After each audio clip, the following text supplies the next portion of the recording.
Alrighty, I have head coach Pat Hallmark with us today. We just capped off a 4-0 week, winning against Texas State and in the sweep at South Florida. Looking forward to playing UIW tomorrow, and then we are traveling back to East Carolina to take on. Alrighty, I have head coach Pat Hallmark with us today. We just capped off a 4-0 week, winning against Texas State and in the sweep at South Florida. Looking forward to playing UIW tomorrow, and then we are traveling back to East Carolina to take on East Carolina this weekend. Coach, if you want to start us off with the opening statement. Uh, it's probably an understatement, but it was a good week. 4-0 is a good week against a couple good teams, all of it on the road. So very pleased and happy for our players. Go ahead, Jerry. Yeah, Coach, good morning. Just wanted to ask about the Roadrunners clinching a share of the regular season title yesterday and the events following yesterday's game. Wanted to ask how satisfying it is for you, Coach. You know, you came up second place in 2023, second in 2024. And now to get this one and clinch it with a couple of weeks remaining in the regular season, just how satisfying it is for you and your coaching staff. It's very satisfying. We're not quite where we want to be. I guess technically we could still share it, but we're in a good position still with 2 weeks left. I certainly didn't think we'd be here. I'm not surprised we're in a position to win it. I thought we had a chance to do that, but this early is a little bit of a surprise. But it's satisfying. I'm very happy for the players. I can't overstate that. These guys deserve it. Jerry, you can keep going. Yeah, Coach, just wanted to just ask you a little bit about yesterday, and did you feel like did you have an idea going into the day yesterday that you had a chance to clinch the share of the championship? Was that on your mind at all going into yesterday's game? I'd be lying if I said I didn't know where we stood in the standings. So yeah, I mean I'm paying attention. I'm paying attention, Jerry, to what everybody in the league's doing and the RPI. I mean, I guess it's. I am big into what we control, but at the same time, it all matters, and I'm competitive. The team's competitive, so yeah, we knew where we were at. We knew if Tulane won and we won, that we would at least get a share of it. So yeah, we were aware and hoping to do more. Go ahead, Sean. Coach, when you look up and down your lineup, you have a lot of guys who are very good at different things, leading different categories nationally and within the conference. What do you like about kind of the makeup of your lineup and the different skills and abilities of the guys in it? They're good at baseball. You know, at the end of the day, they baseball people kind of talk about the tools of the game, power or speed or the ability to hit or pitch, a power arm. And then they use a term like pitchability. I like our club because for the most part we're good at baseball. We are not one-dimensional in any way, which is very important, especially this time of year. We can beat people a lot of different ways. Yesterday's a good example. We beat people pitching yesterday. Braylon just dominated them, and then Rob got the last out against one of the best hitters in the league. So that's probably what I like best about it. The depth is nice too. Offensively, we've talked about that before, but offensively, we can match people up. We can put our guys in favorable positions, lefty, righty, or type of swing versus type of pitcher. But at the end of the day, we play baseball pretty well. It's not just a tool that we're good at, So that's critical. It's absolutely important. You can keep rolling, Sean, if you're. Coach, East Carolina is always a difficult environment, but your guys have really thrived in a number of difficult environments this year. Texas, Dallas Baptist, Texas A&M. The environment doesn't really seem to disrupt your guys at all, does it? So far, it hasn't. Yeah, I would agree with that. So, yeah, pleased with that. We enjoy the big moment. It appears that way anyway. Um, right or wrong, and this is to credit the players. We coach them pretty hard in the fall. We try to make them uncomfortable. We try to make them deal with adversity from the get-go. And we talk about why. We're not just mean to be mean, but sometimes we're actually not very friendly to them in the fall. And we talk about preparing. And this group of kids has been totally on board with that. Terrific with it. So guys like McClure, Norris, as a new player, I think it shocked him a little bit. And Detlefson are two of the guys that I've probably coached the hardest of anybody. And they just keep coming. It's so fun to coach them. Go ahead, Jerry. I want to ask you about Drew. He had been in a little bit of a lull a few weeks back with the bat. I think he might have been hitting it hard, but wasn't getting many hits. And now all of a sudden he has, he has started to break loose again. What happened with that? Can you kind of analyze that for us? Just how he cooled off a little bit. Now he's hot again. Yeah, part of it's the nature of hitting. Hitting is cyclical, like life, right? It comes and goes. Hitting is not easy. It's hard to do it every night. And then part of it is just a little mechanical tweak.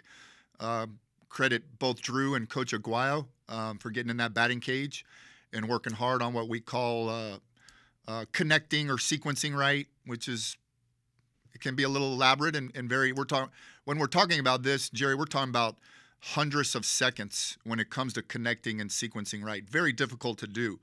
And to Drew's credit, he's worked at it. And it's a big part of hitting. It's basically timing is what I'm getting at. So Drew worked hard to kind of make that little adjustment, and you're seeing some of the fruits of that labor. Go ahead, Chuck.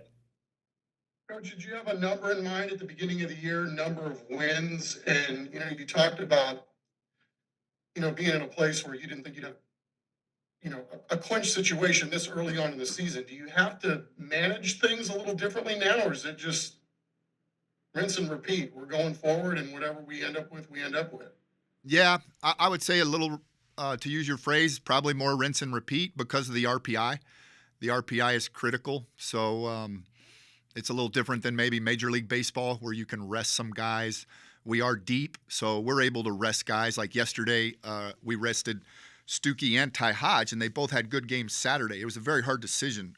Coach Aguayo and I sat in a hotel room Saturday night and talked about it for about a half hour, specifically those two guys, but because they're both swinging the bat so good. But based on matchups and then just the heat and then looking ahead, right? We hope to play a lot more games. We thought it was a good day to rest them. So anyway, back to your question. It's still about winning the next game because of the RPI.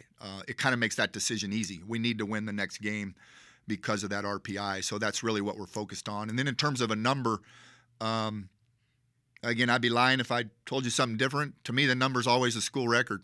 So the number's 39. We're not even there yet. We like to break records. You just talk about, too, the importance of winning a game on a Tuesday night in San Marcos when, you could have easily just said, all right, on to the next. But yet, where is this coming from, this innate belief that no matter where you are, no matter what the scoreboard says, no matter where you are in the game, that this group, for whatever reason, is able to come through more often than not? That's a good question. I think for the most part, it's just it's persistence. I mean, we tend to be the same people all the time. Like I mentioned earlier, in the fall, it's just show up and get your work in. If you don't, you're going to hear about it. If you do, we're good with it, right? Like we just try to do the same thing every day. Give it our best shot today. Prepare for today, give it our best shot today, and then show up tomorrow. It sounds cliche, but that's really what we're doing. Obviously, this time of the year, there's more people watching, and that's wonderful. That's enjoyable. I'm glad our players get to experience that. But really, the plan's the same: prepare, and then show up and give it everything you have.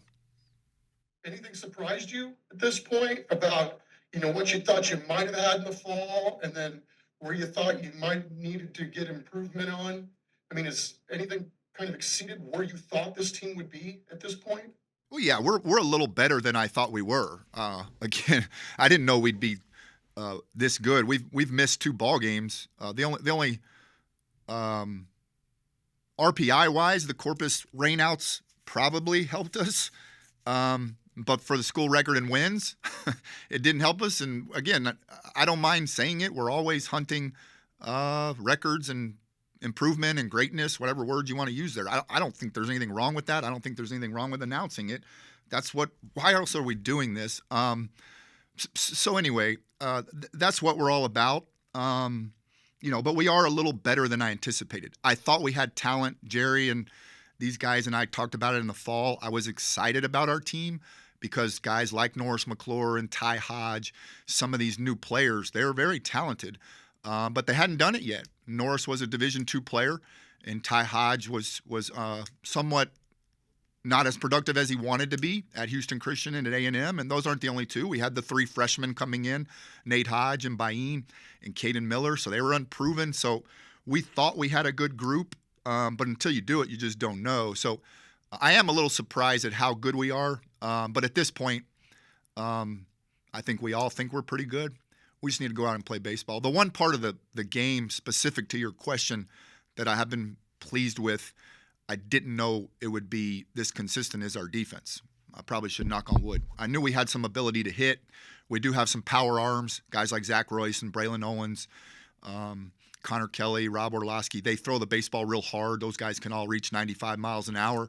But the defense has been a big part of this. I feel like every Monday I say it because the pitching and the hitting are getting some of the awards, which they should. But we play a pretty steady, boring brand of defense. And I use the word boring on purpose because if your defense is not boring, it's usually lousy.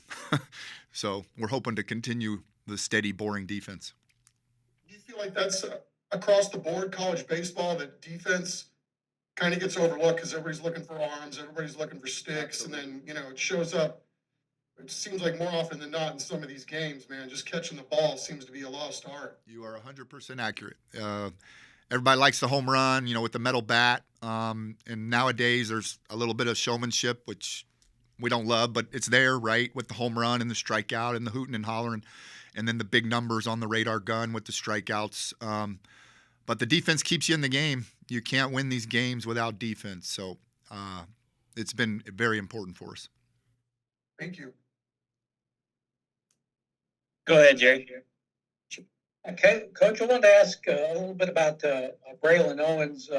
What's it been like for you and Coach Butler to see his progress? It's a couple of years ago. I noticed he only had 6 innings pitched. I can't remember exactly what happened with him that year, a couple of years ago, but he didn't pitch much. And then for him to come around this year and in 3 of the biggest games of the year, I guess he's got a save at A&M this year. He earned the victory at Texas, both of those games in relief. Yep. And then, and then Sunday he starts and goes 8 2/3.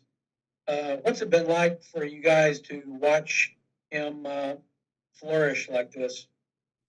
Mostly I'm pleased for Braylon because of the things you said. He's dealt with not getting to pitch. I think it was his freshman year. It was a couple years ago. May have been his sophomore year, but he actually started the opening weekend on Sunday at Tarleton, I think the year we're referring to, and then he didn't pitch again or hardly ever pitched again. He had a rough outing, and he handled it great. He's still here. I mean, stop and think about that. That can't be overstated. He's still at UTSA, the place he started. He deserves credit just for that. So, happy for him. What about his big game nature, Coach? Just these 3 ball games that I just pointed out. I mean, those were kind of turning points, each one of them in your season, and he was, he was the guy in each one of them. What he's doing. We actually talked about it as a team. I just mentioned it to the players because I like to point out when people are doing things that are very unique and special. He's doing something that other people are not doing. And 20 years ago, it wasn't all that uncommon. And what I'm getting at is he's pitching a full start on a Saturday, throwing 90 to 100 pitches, basically every Saturday until this weekend, because we bumped him back to give him an extra day. But he pitches every Saturday, and then every Tuesday that we play a power opponent that can really help our RPI with a win, he pitches on Tuesday. People don't do that anymore. Like, you just don't see that anymore.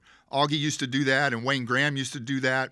That's pretty special. And Braylon does it because he actually comes to me. The first time I mentioned it to him, just because I don't know that he was aware that maybe you could even do it.